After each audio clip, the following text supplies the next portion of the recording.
no grupo o cronograma da disciplina que eu tive que refazer tudo. Mas aí eu já estava adiantando, né, que vocês vão ter que daí organizar a apresentação do seminário no final de outubro e início de novembro. Aí vocês já se dividem aí em tem que ser 4 grupos, né? Vocês estão em 28 alunos, aí vai ter em torno de 7 alunos por grupo.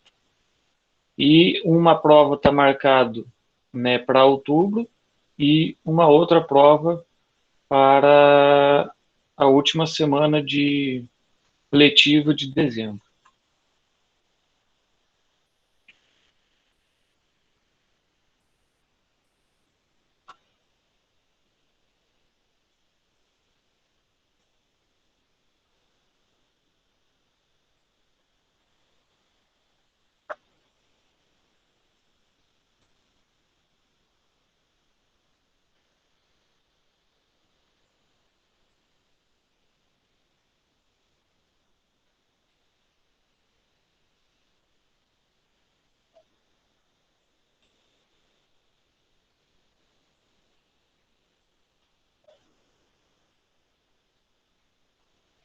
Bem, então vamos lá.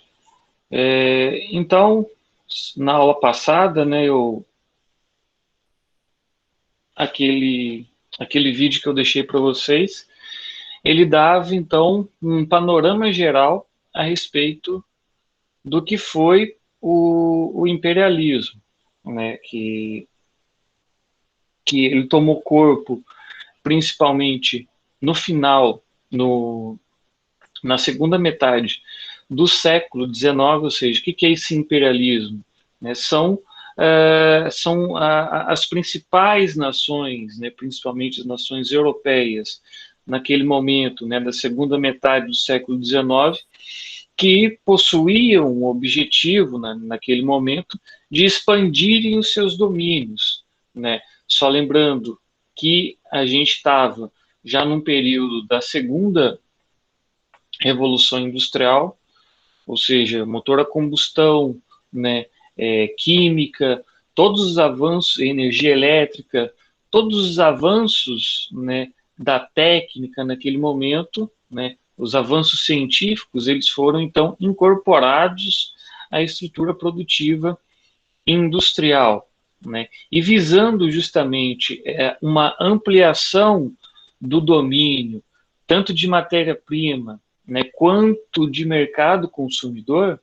Então, essas principais nações europeias, eles passaram, então, a estruturar, né, os seus domínios, né, principalmente na África, na Ásia e também no continente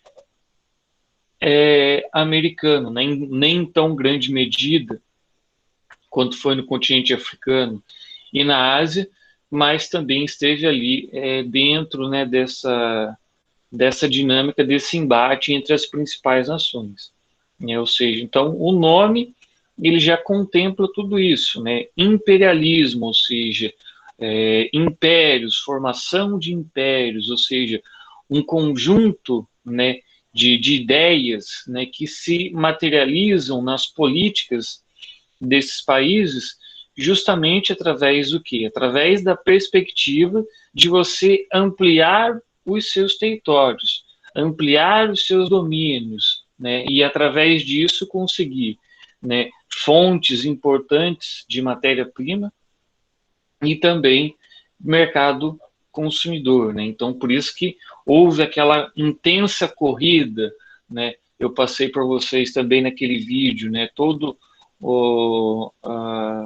o processo, né, da Conferência de Berlim, né, onde praticamente o continente africano ele foi, né, fatiado, todo fatiado, né, onde cada uma das principais nações europeias naquele momento, né, acabou ficando com uma parte do continente africano.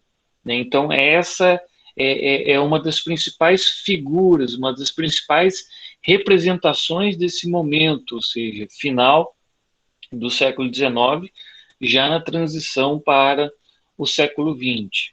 Né? E também naquele outro documentário que eu passei para vocês assistirem como uma forma de complementação, né, daquele conteúdo que eu destaquei na aula passada, ele vai então dimensionar, né, o resultado dessa estrutura imperialista que se materializou naquele momento. Né? E qual foi o resultado de toda aquela corrida atrás de colônias, todo aquele conflito para a obtenção de territórios? Né? Tudo isso acabou resultando na Primeira Guerra Mundial.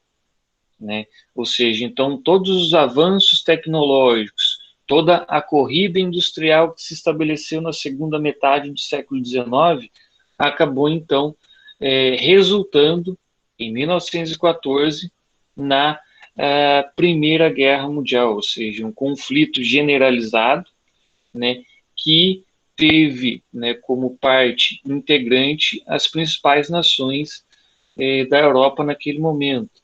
Né, de um lado, a Grã-Bretanha, a França, a Rússia, né, depois os Estados Unidos, e do outro lado, né, a Alemanha, o Império Austro-Húngaro, né, e através disso, então, que se construiu todo esse conflito, né, que teve grandes proporções, né, um grande número de mortes, e que, de certa forma, a Segunda Guerra Mundial acabou sendo um prolongamento da Primeira Guerra, ou seja, porque novamente de um lado, né, passou a se estruturar a Alemanha, né, a Itália apenas trocou de lado, né, passou para o lado da Alemanha, e do outro lado, né, a Inglaterra, a França, os Estados Unidos, né, e de novo, né, naquele momento já a União Soviética.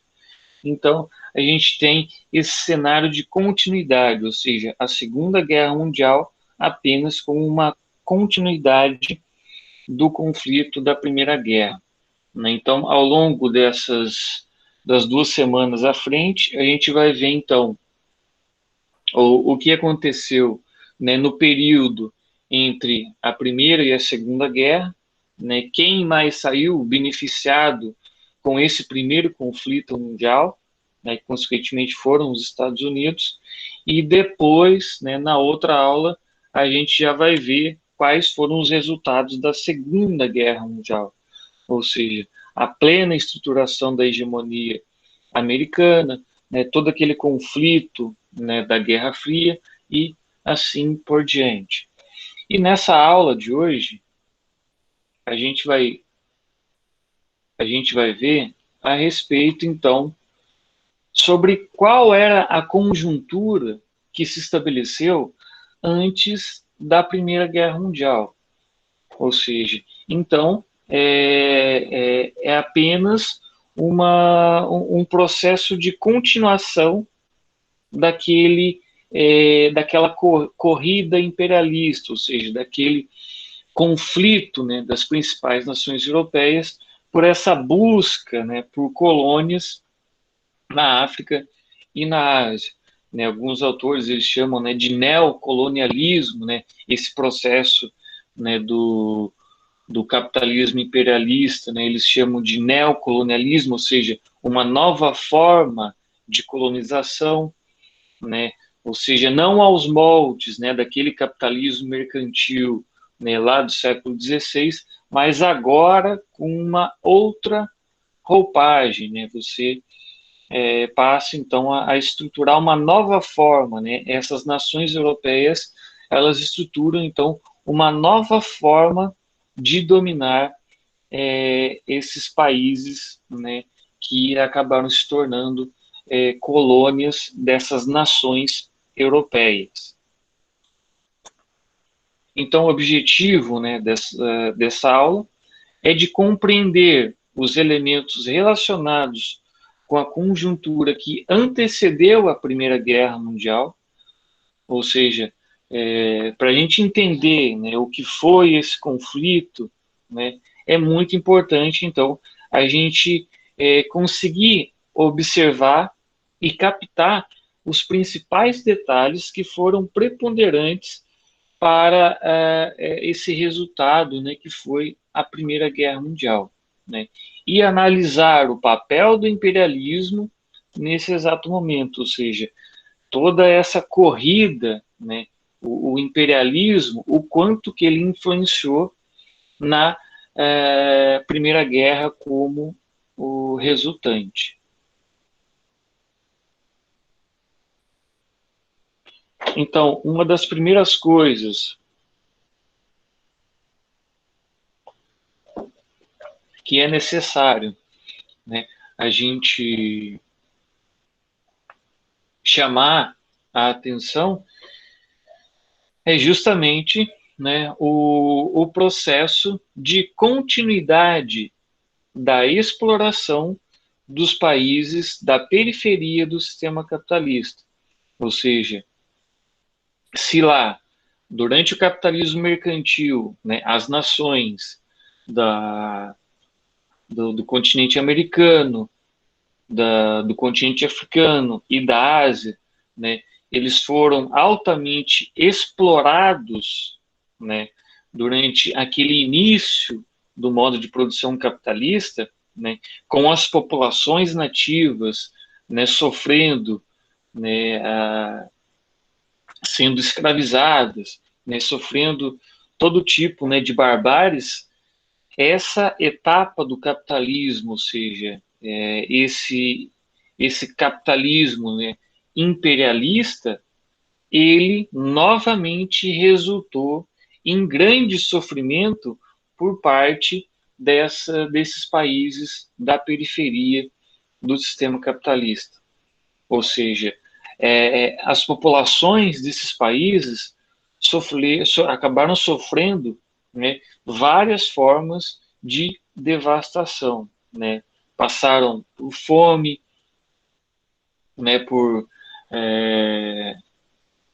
vários outros tipos, né, de extermínio, escravização, né, apesar, né, de toda aquela concepção, né, de que o regime de escravidão ele foi totalmente extinto, né, ainda durante a segunda metade do século XIX, né, mas não foi exatamente isso que acabou se materializando nesses países que tornaram essas novas colônias, né, dessas nações europeias neste momento.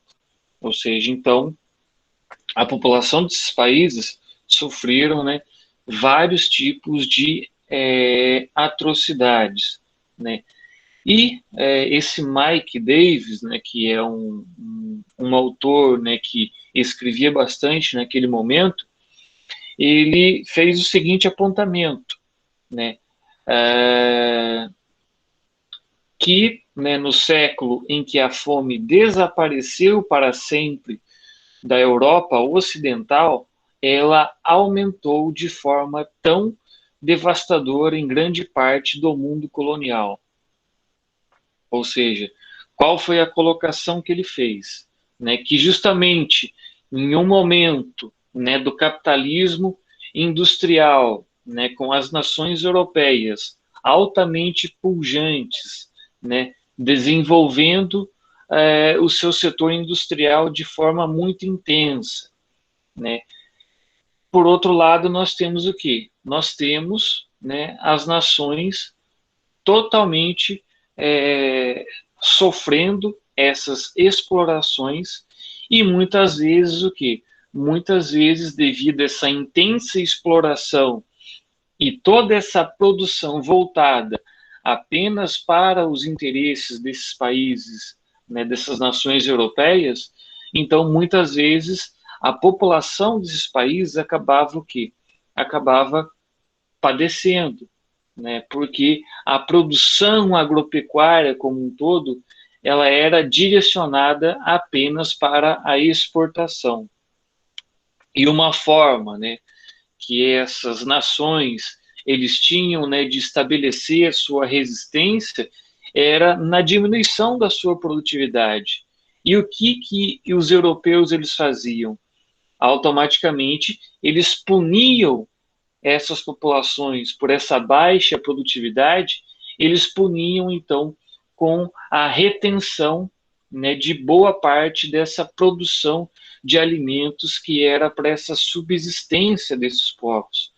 Então, em várias dessas nações semi-colonizadas, durante esse momento, né, da transição do século XIX para o século XX, sofreram, então, de forma muito intensa, né, com essa questão da fome.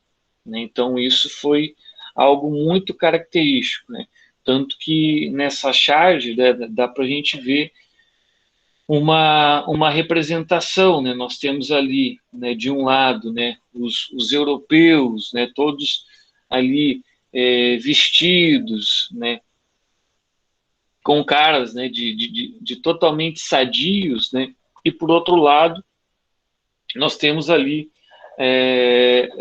essa figura, ela retrata, né, os indianos, né, que sofreram durante, né, vários anos os domínios dos ingleses, né? Então isso foi algo bastante característico nesse momento, né?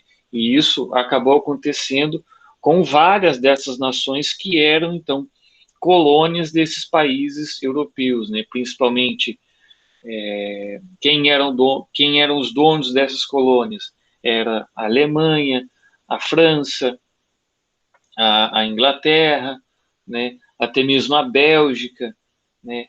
Então, esses países, eles, de certa forma, acabavam punindo essas populações nativas nesses países semicoloniais. Então, isso foi algo muito característico nesse momento, né? Essa exploração intensa dessas pessoas, né?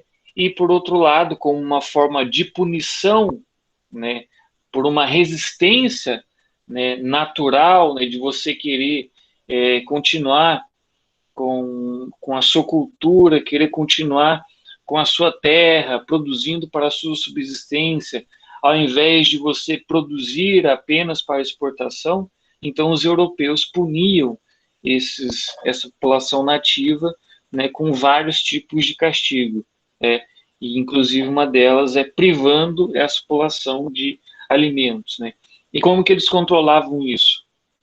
Justamente porque os europeus, naquele momento, eles tinham o poder militar, que fazia, então, eles subjugarem essa população nativa.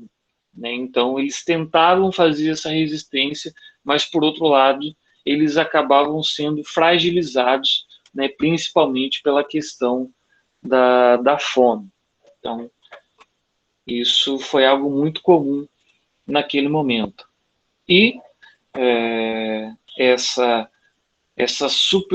vejam que nesse item, né, eu acabei colocando, né, a superioridade, né? Por que eu coloquei entre aspas, né?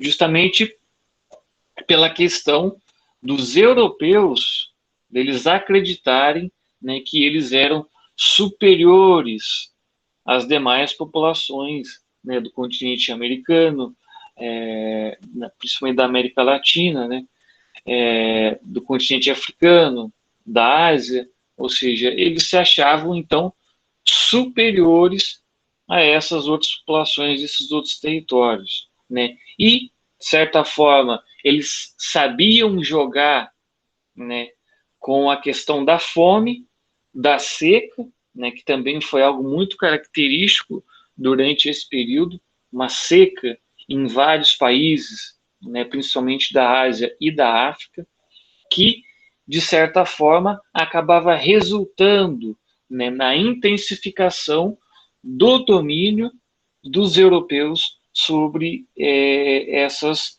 semicolônias. Né?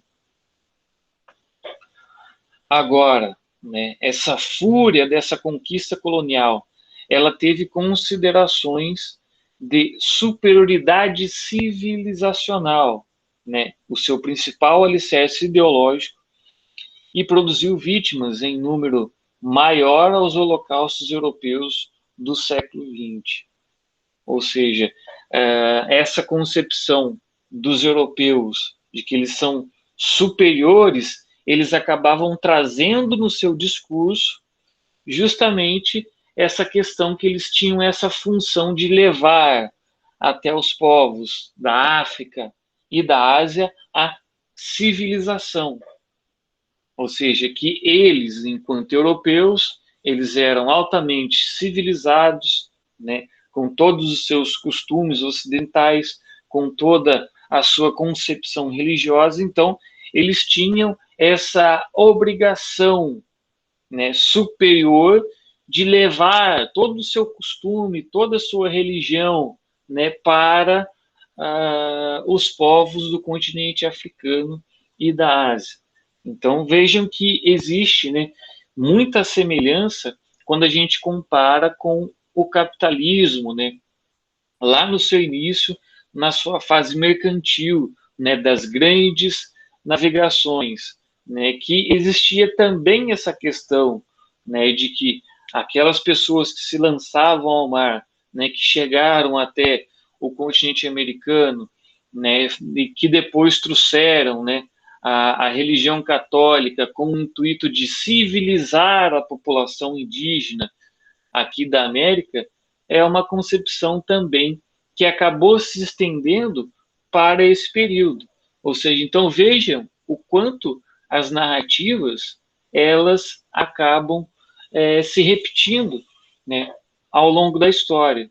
Ou seja, sempre os europeus com essa concepção de que somente eles, né, são civilizados, somente eles possuem o conhecimento de tudo e, através disso, né, que somente a sua religião é a mais correta, somente a sua religião, né, é que possui o Deus, né, de todas as coisas, e desconsideram totalmente, né, toda a questão religiosa, a questão territorial das populações nativas da América Latina, da África e da Ásia, né? E toda essa construção ideológica dos europeus que fundamentou esse processo de imperialismo, ele resultou, né, num grande número de vítimas, né, muito maior do que aquilo que a gente viu durante a Segunda Guerra Mundial, né, o Holocausto lá com os judeus, né? O assassinato dos povos, né, africanos, asiáticos, foi muito maior do que os números, né, do Holocausto durante a Segunda Guerra Mundial, né? E um outro ponto muito importante, né, como eu já destaquei a respeito da seca, né, cada seca, né, que acontecia, né, numa determinada localidade do continente africano ou da Ásia, as nações, né, imperialistas, né, naquele momento, eles aproveitavam aquela condição, né, de fragilidade daquela população nativa e lançavam, então, o seu domínio colonial sobre essas nações, né? Ou seja, aquela população passando por uma extrema dificuldade resultante de um fator natural, né? E essas nações europeias acabavam aproveitando aquela fragilidade para, então... Doutor, Oi? professor, isso aí um pouco não acontece até hoje em dia com o Unicef, por exemplo, que sempre eu já vi, por exemplo, algumas, algumas suspeitas com isso, sabe? Tipo, entre aspas, é uma organização que ajuda, mas que sempre tem alguma coisa por trás das grandes potências. Isso é verdade, Danilo. Você tocou num ponto muito importante. Eu também já li várias coisas a esse respeito, né, sobre né, essa ajuda, né, que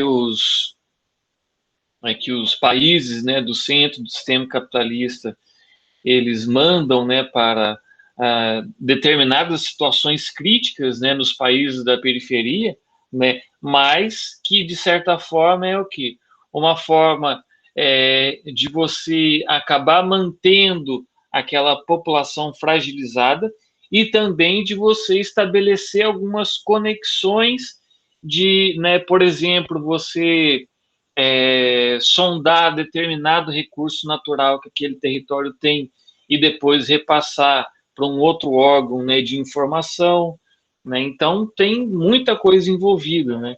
Eu também já li várias coisas, né, a esse respeito que você mencionou, né? Lógico que a gente, né, a gente não pode, né, generalizar, né, todo esse trabalho, mas existe sim esse viés, né, e, inclusive, né, de que vários órgãos, né, desse de ajuda, eles inclusive acabam ajudando, né, em vários aspectos políticos para você manter a fragilidade daquelas populações, né, principalmente no continente africano, com um destaque maior ainda para aquelas áreas que possuem recursos minerais no território que são de grande interesse das nações dos países do centro do sistema capitalista, ou seja, você mantém aquela população na pobreza,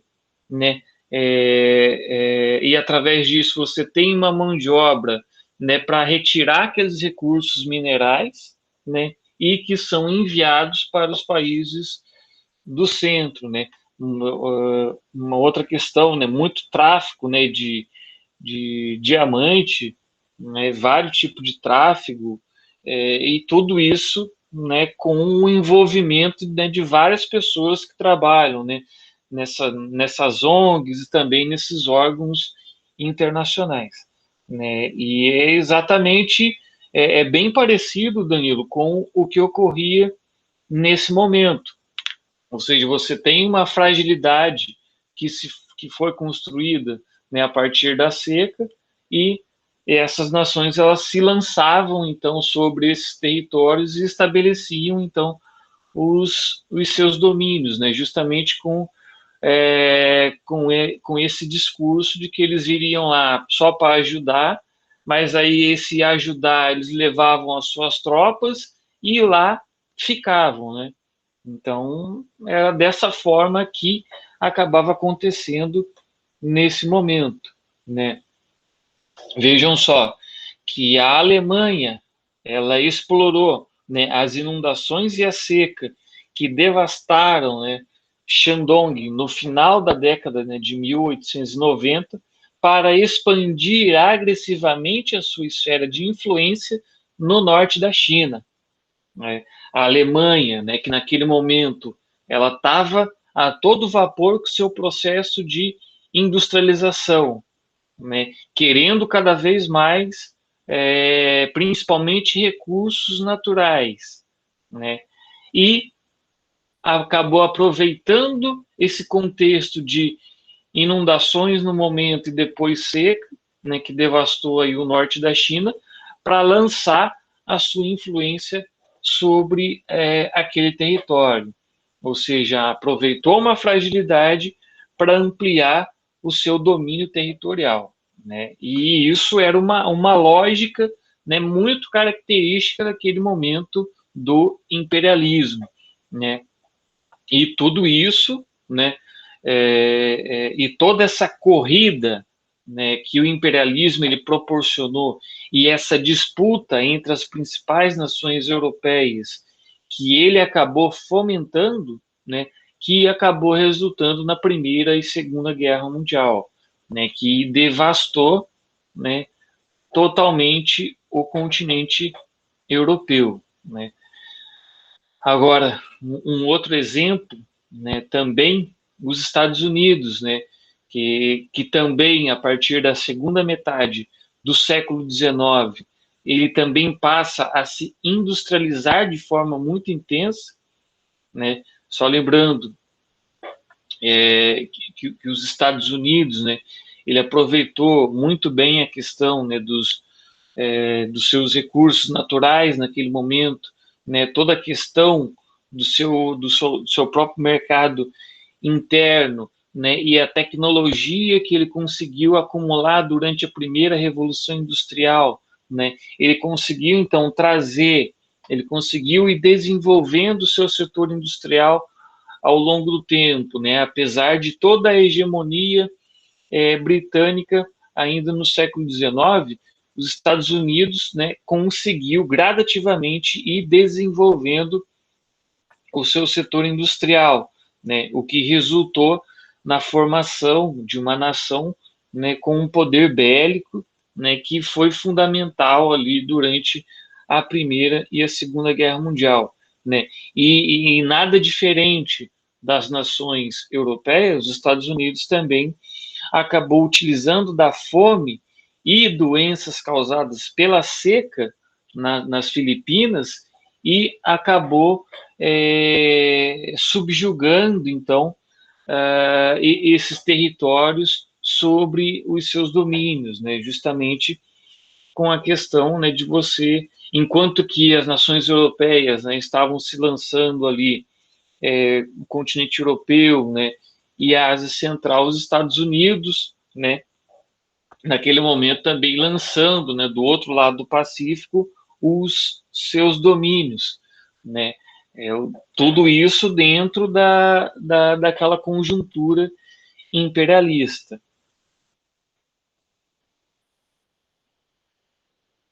Agora, né, algo que também, né, que é necessário a gente chamar a atenção, né, a respeito de que essa etapa, né, do capitalismo, né, chamado de imperialismo, ele acabou resultando, de certa forma, numa, numa contradição muito grande dentro da própria classe trabalhadora e toda a construção, né, teórica que estava sendo feita naquele momento, né, tanto dos socialistas utópicos quanto dos socialistas, né, científicos, né, socialistas científicos representados principalmente pelo Marx, né, e pelo Engels.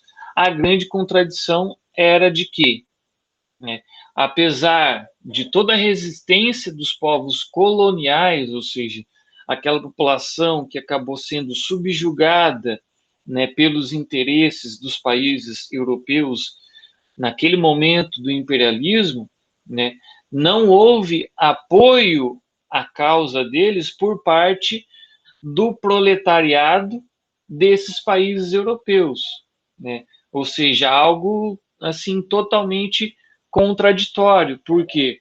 Porque de certa forma, né, o socialismo, né, científico, ele acabou criando, né, toda aquela concepção de que o mundo ele é estabelecido a partir, né, de uma luta de classes, né, de que um lado está a burguesia e de outro lado está toda a classe operária, e que essa luta ela possui uma dimensão universal.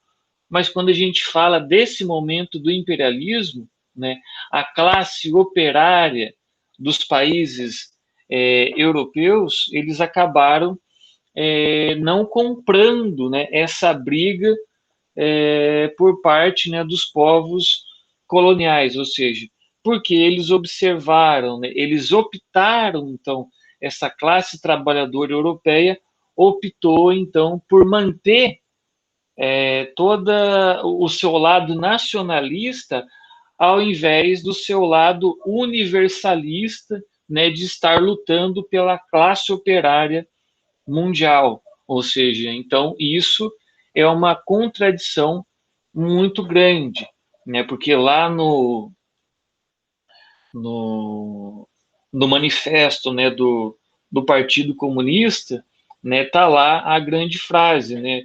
Proletariados, né, do mundo todo, univos, né?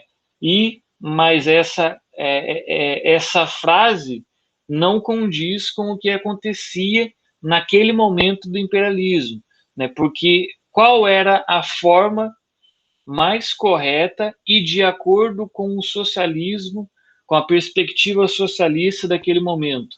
era da classe trabalhadora europeia, né, comprar essa briga da classe dos trabalhadores dos países que estavam sendo colônias, né? Mas não, eles optaram por esse lado nacionalista, ou seja, esse lado da nação, esse lado da pátria, ao invés dos interesses da classe trabalhadora a nível mundial. Ou seja, então, essa frase, né, do Marx, né, do Manifesto Trabalhadores do Mundo Todo Univos, não foi isso que aconteceu, então, naquele momento, né?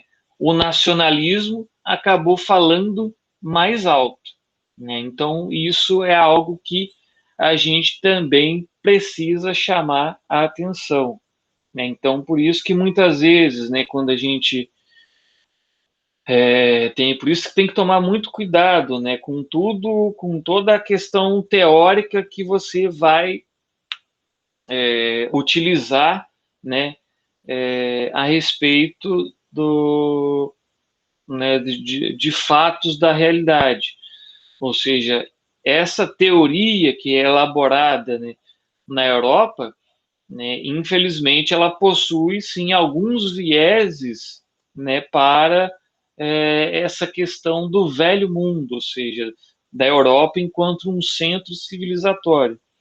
Então, por isso que é muito importante, né, quando a gente vai utilizar qualquer coisa, né, qualquer teoria externa, né, para tentar entender uma realidade nacional e local, então a gente tem que tomar esse certo cuidado a respeito disso, né? Então, aí entra toda aquela questão, né, da decolonialidade, né, de você acabar desconstruindo, né, vários conceitos que são altamente conceitos eurocêntricos, né, e a gente trazer, né, a gente a partir, né, de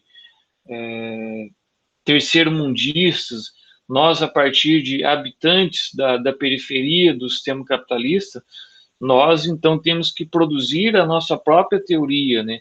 Tentar fugir dessas amarras do eurocentrismo, né? Isso é muito importante. Alguém tem mais alguma questão, pessoal?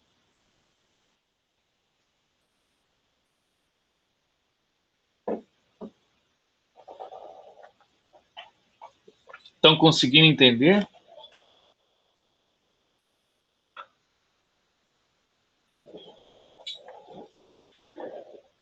Tá, então, se alguém quiser falar alguma coisa, é só abrir o microfone e, e falar. Não tem problema, não pode me interromper.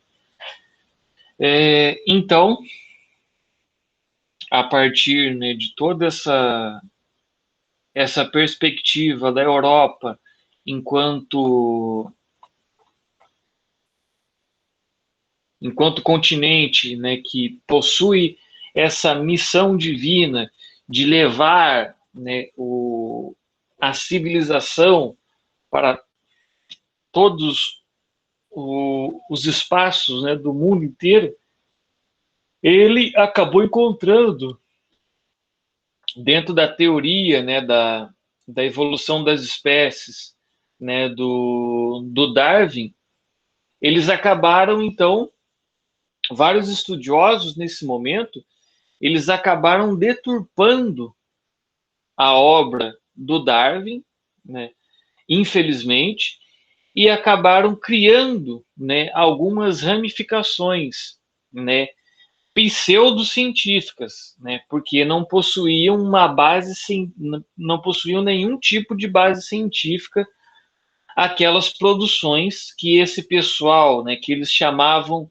essa corrente racista, né, essa corrente pseudocientífica racista daquele momento, eles chamavam, né, ficou conhecida como o darwinismo social, ou seja, essas pessoas, esses pseudo-estudiosos, eles interpretavam que a teoria da evolução, né, das espécies, da forma com que ela foi elaborada pelo Darwin, né, ela dava, então, a perspectiva de afirmar que a hegemonia de alguns pela seleção natural biológica, ela podia ser aplicada à sociedade.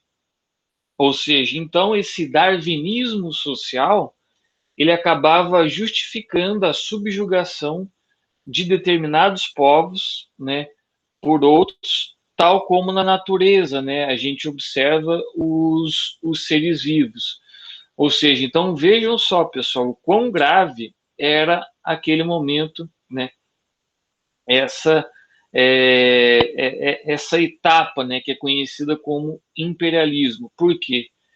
Porque os europeus tiveram a capacidade de criar uma falsa ciência para justificar o seu domínio neocolonial sobre várias nações asiáticas e africanas, né? Ou seja, com a justificativa de que, né, devido a essa questão deles serem superiores, automaticamente eles possuíam o direito de subjugar os demais povos, porque os outros povos eram inferiores, né, tanto fisicamente quanto intelectualmente a eles, né? Ou seja, eles carregavam então essa narrativa de que cientificamente, né, através de uma total deturpação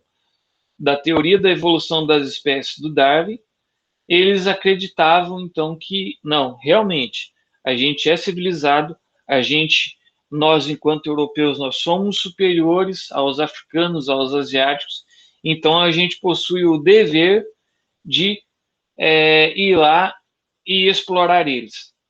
Era basicamente isso, né? Ou seja, isso era mais uma das facetas ideológicas do imperialismo naquele momento, né? E de certa forma, né, depois lá na frente, isso também vai servir como mais um discurso, né, de toda aquela construção ideológica do nazismo, ou seja, de acreditar que os povos germânicos, arianos, né, o loiro do olho azul, ele era superior aos demais povos de todo o planeta. Ou seja, tudo isso começa exatamente nesse ponto, né, de você criar uma falsa ciência para justificar as suas atrocidades, o seu domínio, a sua escravização sobre os povos africanos e asiáticos, né? E infelizmente, pessoal, infelizmente, né, isso ainda ele está muito enraizado, né, em boa parte dos países europeus, né? Eles, lógico que a gente não pode generalizar, mas existe uma grande parte que realmente acredita ainda que eles são superiores, né, aos latino-americanos, aos africanos, aos asiáticos, né? Infelizmente, e tudo isso começa justamente nesse momento, esse darwinismo social. Aí um dos exemplos, né, que é colocado a respeito disso, né, foi a derrota da China durante a guerra contra o Japão, né, a Espanha perdendo, né, o conflito hispano-americano em 1898 para os Estados Unidos, a Grã-Bretanha, né, no incidente de Fashoda, no Alto Nilo, ou seja, todos esses eventos, todos esses conflitos, né, que houve uma nação que perdeu e a outra que ganhou, eles encontraram então uma justificativa de que aqueles povos que ganharam esses conflitos, eles realmente tinham que ganhar porque eles eram superiores fisicamente e intelectualmente, né? Ou seja, então isso acabou se espalhando por essas nações durante esse momento. Mas, né, essas lutas dessas grandes potências europeias nesse momento não apenas focavam nessas questões europeias, mas também na questão dos mercados e dos territórios que se estendiam, né, por todo o mundo, né? O que é mais importante, né? Todos esses estados, né, essas nações europeias, elas alimentavam então um sentimento nacionalista, ou seja, o que é esse sentimento nacionalista? Né, das pessoas de um determinado país europeu, elas realmente acreditarem que elas tinham que ampliar o seu território. Por quê? Porque elas eram superiores aos demais povos, e por isso, por elas serem superiores, elas tinham que ampliar o seu território, elas tinham que subjugar as outras populações que eram, na visão deles, menos evoluídas, né, do ponto de vista social. Né? Então, essa concepção nacionalista era basicamente isso, ou seja, e o Estado, isso que é mais importante, naquele momento, né, nesse momento do imperialismo, virada do século XIX, início do século XX, né, o que criava-se? Todo o aparato estatal, né, desses países europeus acabava o quê? Acabava fomentando, né, a criação dessa perspectiva nacionalista em toda a população, né? Porque através de propaganda, né? Através de recursos, né, didáticos que eram utilizados nas escolas, né? Justamente para o quê? Para você fomentar o patriotismo, né? E por detrás desse patriotismo você fomentar a ideologia de que você era superior, e por você ser superior você tem que ter mais espaço, né? O tal do espaço vital, né? Aquilo que o Hartzel falava lá, né? Do espaço vital, né? Depois o Hitler, né? Com o Lebensraum, ou seja, do espaço maior para a nação mais poderosa, para o povo mais poderoso. Né? Então, tudo isso estava incutido nesse momento e que também foi um dos fatores preponderantes que acabou resultando na Primeira e na Segunda Guerra Mundial. Justamente essa perspectiva de você se achar superior aos demais povos dos outros países. Né? Então vejam o tamanho da confusão que acabou resultando toda essa perspectiva, né, de darwinismo social, essa perspectiva de ser superior, o sentimento nacionalista, né? E o que é mais importante, como eu já disse, esse sentimento nacionalista acabou fragmentando a própria estrutura, né, do socialismo, né, enquanto uma junção, né, de todos os trabalhadores do mundo todo. Né. Isso foi algo, então, muito importante nesse momento.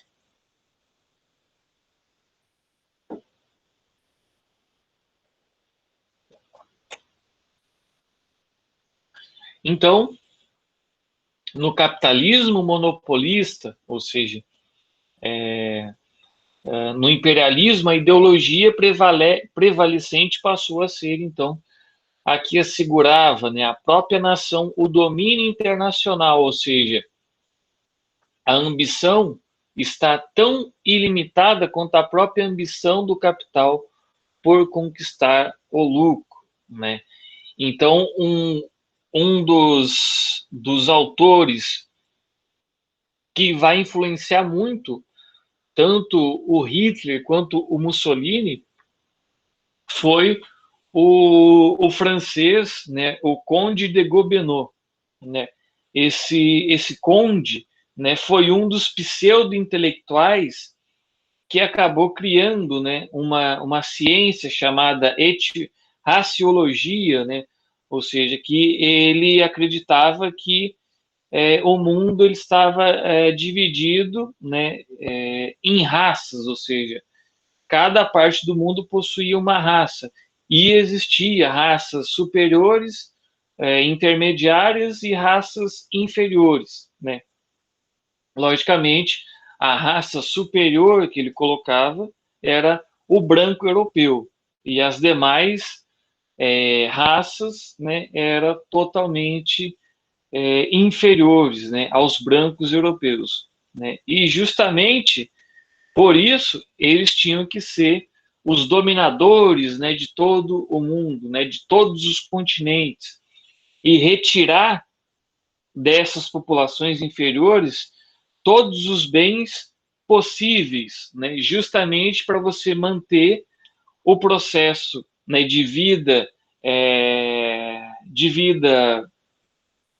vida boa, né, das populações dos países europeus em detrimento dessas populações, dessas raças inferiores, como o conde de Gobineau colocava, né? Então, esse conde, ele acabou fazendo alguns estudos, né, totalmente enviesados, né, com dados totalmente manipulados, para tentar justificar essa teoria dele de que existiam raças superiores e raças inferiores, e mais uma das formas, né, para tentar justificar essa subjugação, né, por parte dos europeus. Então, toda essa ideologia nacional imperialista, ela tinha, então, dois lados, né? Um dos lados era dirigidos, né, para os povos coloniais, ou seja, aquela população que ela era explorada, e, por outro lado, também essa construção nacional imperialista possuía também esse objetivo de você ir totalmente contra aos seus outros concorrentes imperialistas. Então, por isso que naquele momento, pessoal, essa questão do nacionalismo, né, do patriotismo, de você acreditar que você é superior, isso foi algo muito marcante naquele momento e que possuía, então, esses dois lados, né? Por um lado, você tinha que a todo momento reafirmar isso, e você reafirmava isso através, né, também do seu poder militar, isso é importante destacar, né? Então você tinha que estar subjugando os povos, né, que eram colonizados, que estavam sofrendo essa exploração, e você tinha que se fortalecer também no seu papel de nação frente aos demais concorrentes imperialistas que você tinha naquele momento. Ou seja, então é por isso que, de um lado, né, a gente tem a Alemanha, né, com toda a sua construção nacional imperialista, de que eles eram superiores, eles eram o povo escolhido, que eles tinham que ampliar todos os seus domínios, ampliar o seu território, né? Era o mesmo discurso da Inglaterra, né? Os ingleses também acreditavam nisso. Eles também acreditavam que eles eram um povo superior aos demais, né? Então, é por isso que acabou resultando, então, na Primeira e na Segunda Guerra Mundial, justamente por essa grande briga, né? Por essa grande briga nacional imperialista de cada uma dessas nações europeias acreditar que era superior ao seu vizinho europeu, né?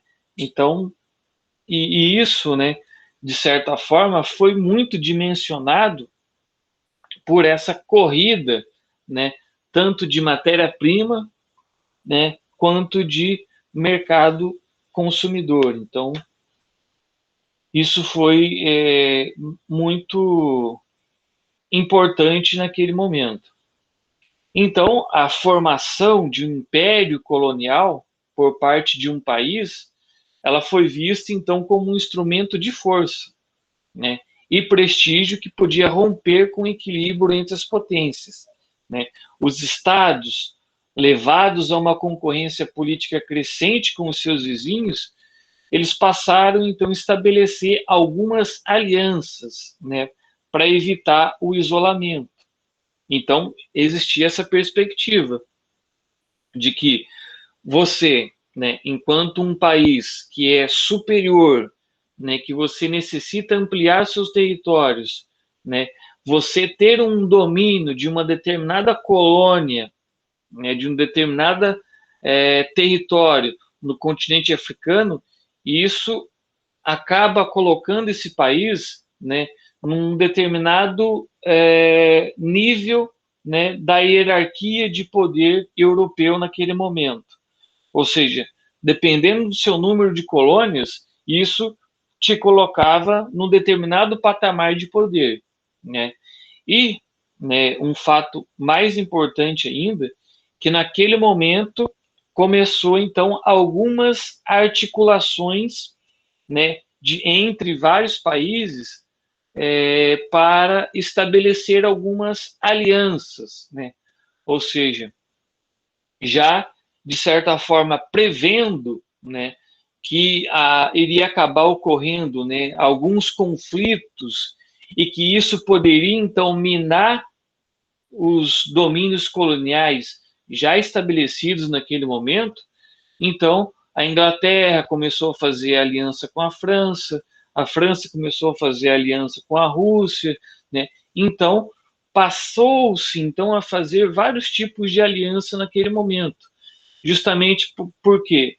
Porque num caso de um determinado conflito com um outro país europeu, você já tinha uma nação que iria te ajudar nesse conflito, né? Então, essa ideia de aliança, né, que foi um elemento muito importante durante a Primeira e a Segunda Guerra Mundial, né, de um lado, né, os países do eixo, de outro, a aliança, ou a Tríplice Aliança e a Entente de outro lado durante a Primeira Guerra, isso começou nessa etapa do século XX, ou seja, o início do século XX, então, começou essas alianças, né?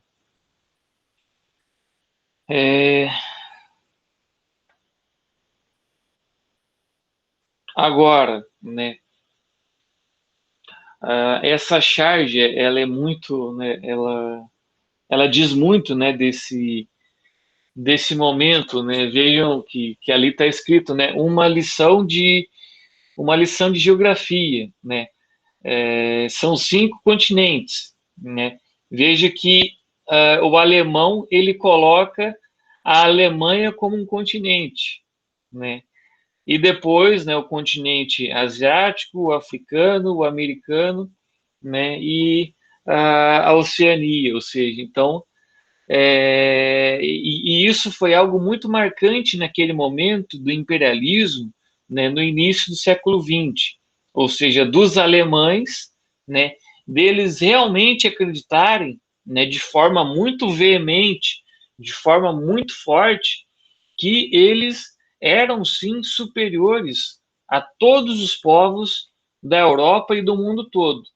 E que por isso eles tinham essa missão universal de subjugar, né, todos os demais países, né, de aproveitar todo tipo de recurso do mundo todo em benefício do povo alemão, né?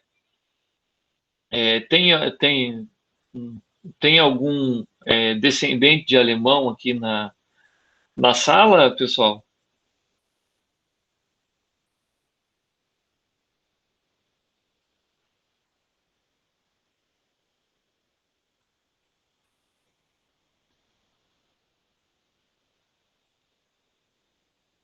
Não tem nenhum Franz, né? Não tem nenhum Rosenberg, não, né?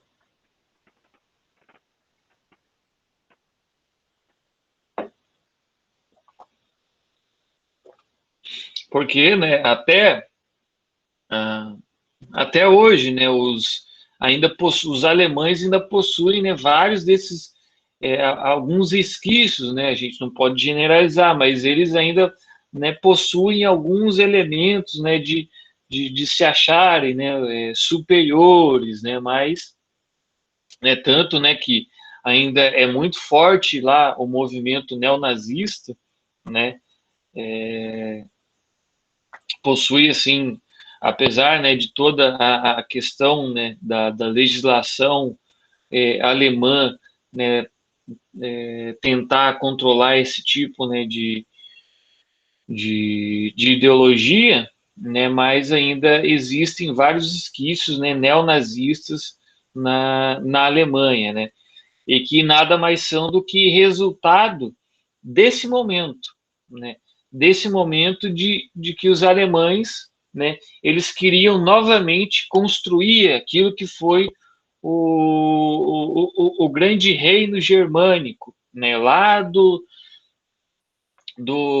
modo de produção feudal, ou seja, a grande nação germânica, né, com todos os povos germânicos, né, com essa questão, né, de que a partir disso eles tinham que ter, né, ampliados os seus territórios para que dessa forma eles pudessem então manter o bem-estar do povo alemão, né? Então essa charge ela coloca então muito bem essa visão que os alemães possuíam aí nesse momento.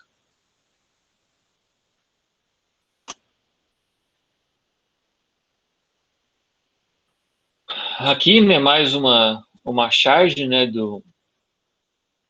nesse momento, né,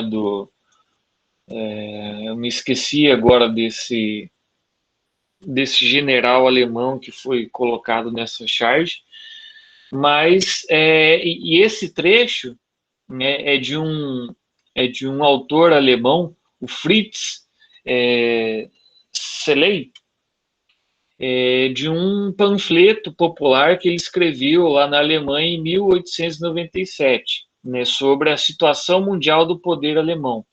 E o que ele vai dizer nesse panfleto? Somos o povo mais capaz em todos os domínios do saber e das belas artes.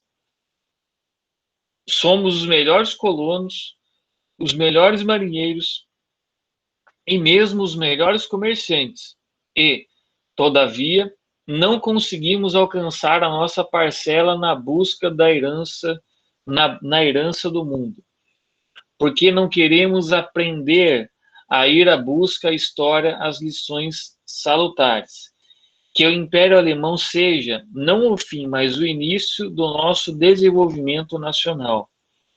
Ou seja, esse era um dos panfletos que ajudava naquela construção, naquela massificação do discurso entre os alemães, de que eles eram realmente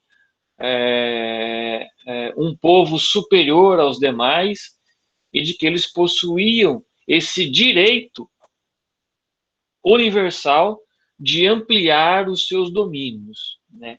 Então vejam que interessante isso, né? Nesse momento, né? E como que isso vai acabar resultando na primeira e depois fundamentando a própria construção da ideologia do nazismo, né? Na Alemanha, lá a partir dos anos 30.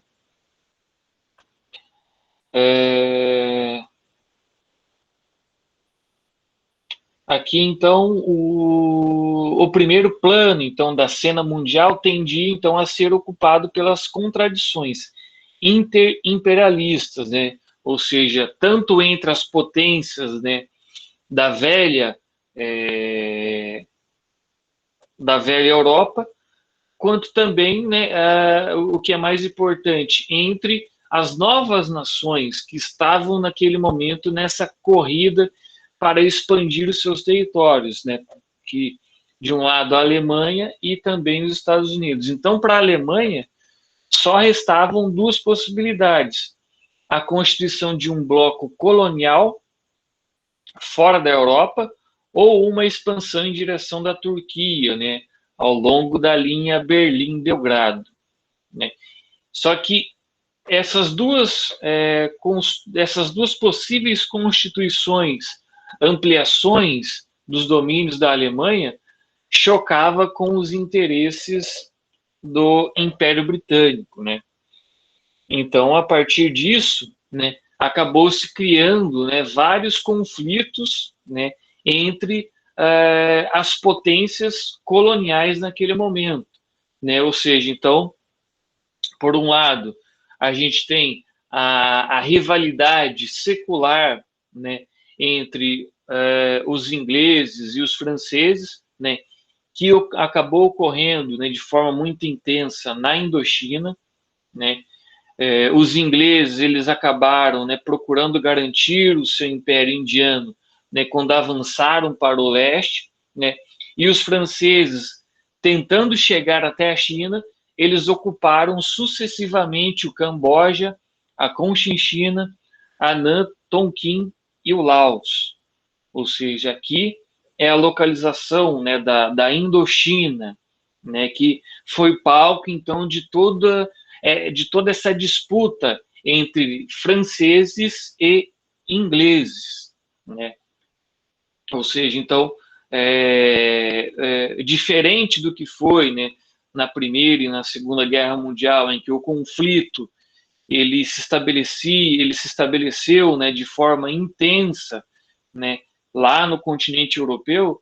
Nesse momento pré-Primeira Guerra Mundial, ele se mantinha em pontos específicos, né, do continente asiático e também do continente africano, né?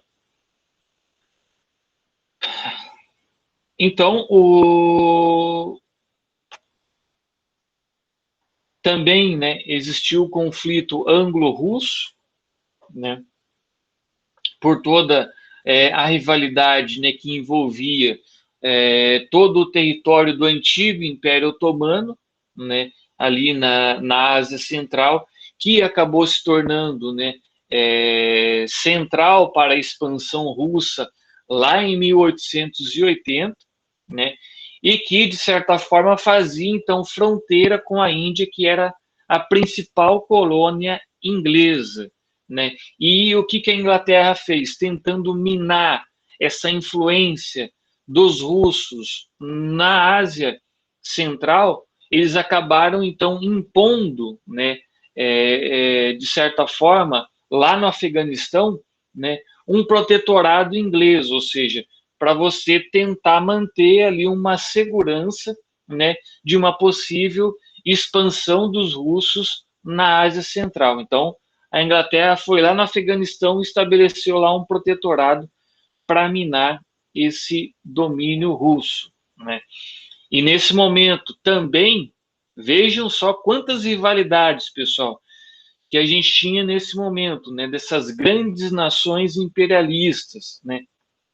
Inglaterra contra a França, né? Alemanha contra a França, Rússia contra a Inglaterra e também Rússia contra Japão, né? A rivalidade então russo-japonesa, né? Justamente por lutando, né? Pela supremacia da bacia do Pacífico, né? Que acabou resultando na guerra russo-japonesa de 1905, que a Rússia acabou perdendo, né? E, de certa forma, isso acabou fortalecendo ainda mais os planos imperialistas do Japão, né? Só lembrando que, nesse momento, o Japão ele já possuía uma indústria bélica muito desenvolvida, né? E que esse sucesso militar deles frente aos russos, isso, né, trouxe ainda mais poder, né, mais sensação de que os japoneses eram superiores, né, aos russos e aos demais povos, e por isso que eles tinham que ampliar os seus domínios, né. O mesmo ocorreu, né, com a questão da região da Alsácia e Lorena, né, uma briga muito antiga entre a França e a Alemanha, né? A França acabou perdendo esse território durante a Guerra Franco-Prussiana, né? Lá no século XIX, e isso também foi algo que acabou se arrastando e que também foi um dos elementos importantes para a Primeira e Segunda Guerra Mundial. E o que é mais importante, pessoal, não foi por falta de aviso que acabou estourando a Primeira e a Segunda Guerra Mundial. Vários intelectuais, políticos importantes, naquele momento, lá na Europa, eles já alertavam, né, para o resultado desse imperialismo, dessa corrida, né, essa corrida por ampliar os seus territórios coloniais. Então, várias pessoas alertaram, né, que isso iria acabar resultando num conflito, né, com grandes proporções mundiais, né, que iria afetar muitas nações. E foi o que aconteceu com o deputado republicano socialista Jean Jaurès, né, francês, que em um dos seus pronunciamentos ele enfatizou no seguinte: por toda parte, os orçamentos da guerra expandem-se e crescem de ano para ano, e a guerra, por todos amaldiçoadas, por todos temida, por todos condenada, pode rebentar sobre todos de um momento para o outro, né? Ou seja, esses países estavam naquela corrida de ampliação industrial, né? Corrida para obter mercado consumidor, matéria-prima, né? E pelo fato deles acreditarem que eles eram superiores, eles acabavam fortalecendo a sua indústria bélica, ou seja, os estados nacionais, então, naquele momento, investiam muito dinheiro, muito capital na indústria bélica, justamente, né, visando o quê? Visando você manter esse poder, né? Ou seja, de você mostrar para o país vizinho que você tem poder, que você tem bala na agulha, que se te ameaçar, você vai lá e arrasa eles, né? Então, era essa a conjuntura pré-Primeira Guerra Mundial, né? Que depois lá, né, com o assassinato, né, do Francisco Ferdinando, né, lá lá em 1914, né, acabou resultando, então,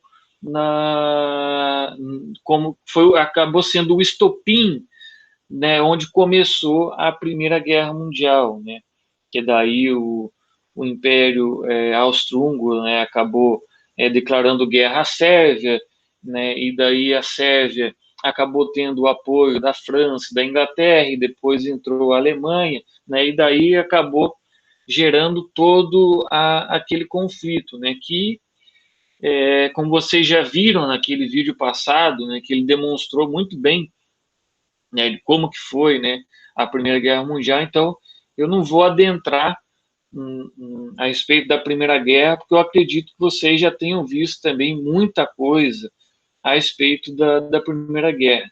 O que é mais importante, né, é a gente entender quais foram os precedentes, né, que resultaram nesses grandes conflitos mundiais.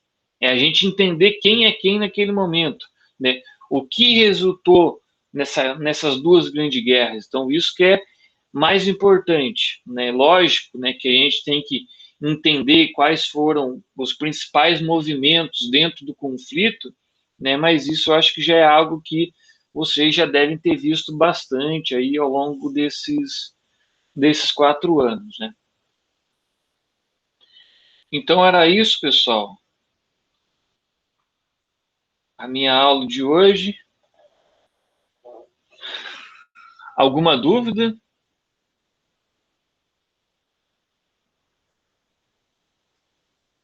Olha lá, o Paulo é alemão, Paulo.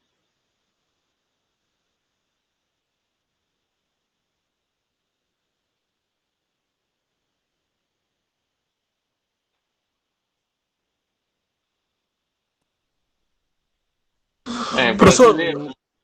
o Paulo tá mais pro Caigangue ali do Barão de Antonina ali, né, professor? Ele é lá da terra dos índios, filho. Brinca com o Paulo pra você ver. Pergunta pro Wanderson aí.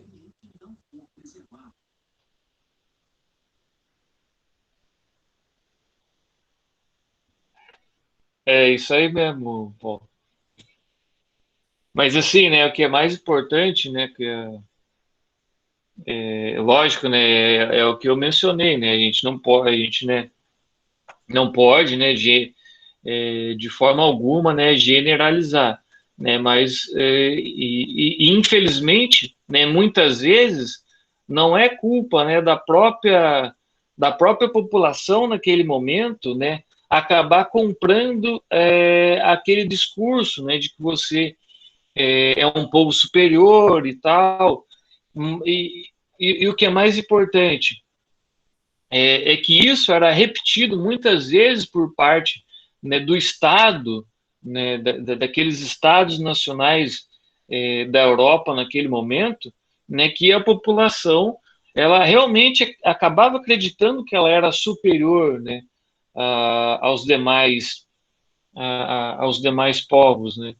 E isso acabou resultando, né, nesses dois grandes conflitos, né? Justamente essa questão nacionalista, né? Nacionalista e imperialista, né? Então isso é muito é muito importante. Eu não sei se vocês já assistiram aquele filme que retrata bem a questão da juventude hitlerista durante a Segunda Guerra Mundial. O nome do filme é o Jojo Rabbit. Não sei se vocês já assistiram.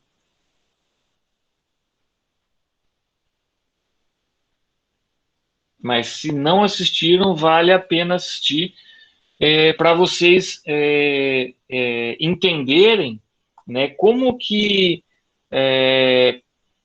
o povo, né, uma parte, né, do povo alemão, né, dentro daquela conjuntura do nazismo, né, acabou acreditando que eles realmente eram superiores e tal, e o quão difícil era para algumas pessoas você se descolar dessa ideologia nazista, né? Então, eu recomendo que vocês assistam esse filme aí, o Jojo. Deixa eu escrever aqui. Jojo.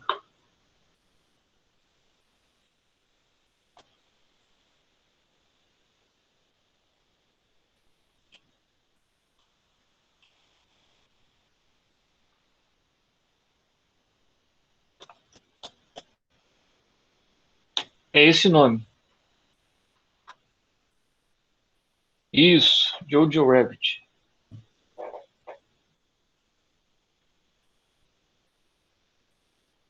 Isso, né? Exatamente isso, Paulo, que você colocou aí.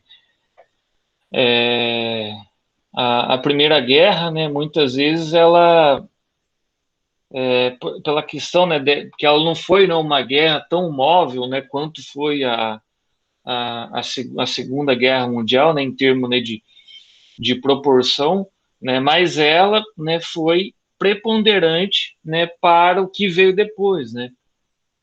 Pela questão das novas táticas, né, militares que foram desenvolvidas depois, né, para a Segunda Guerra Mundial, né, a própria forma de invasão, a própria estratégia dos alemães durante a Segunda Guerra, durante o início, né, da Segunda Guerra, né, a Blitzkrieg, né, de você bombardear, né, com a força aérea, depois vir com os tanques e depois a infantaria, né, de forma muito rápida, né? Então tudo isso foi o que foi resultado, né, de tudo aquilo que eles observaram que acabou deles que eles observaram durante a Primeira Guerra Mundial, né, que foi uma guerra mais de trincheira, né?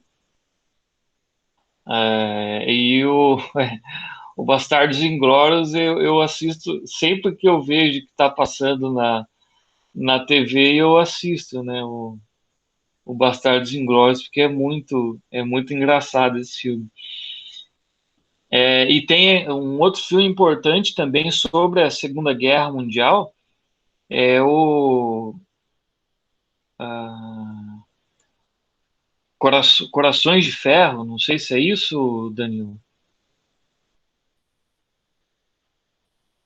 Acho que é Corações de Ferro, né? Isso. Que é com o Brad Pitt também, né? Que ele retrata, né? Como que era a movimentação com os tanques durante a Segunda Guerra Mundial. E o que é mais engraçado é que a gente nem, eu pelo menos não tô muito, eu não tenho lembrado de ter visto o filme. Dunkirk também é um filme muito bom, Danilo, a respeito da Segunda Guerra Mundial.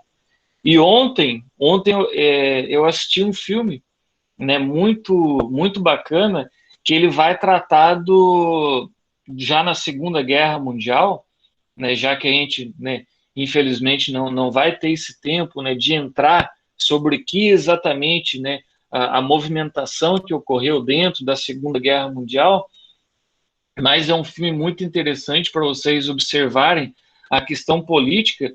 É o filme do Winston Churchill, né, o primeiro-ministro britânico, né, e toda a negociação política, né, que ele acabou realizando durante aquele início da Segunda Guerra Mundial. Eu não assisti o 1917 ainda, Paulo, mas dizem que é muito bom mesmo. Esse eu ainda não tive a oportunidade de assistir. Mas então é isso, pessoal. Eu vou passar então para vocês o cronograma, né? Daí já para vocês irem se organizando a respeito para vocês irem se organizando a respeito dos seminários, beleza? Então, bom final de semana a todos e até segunda. Até mais.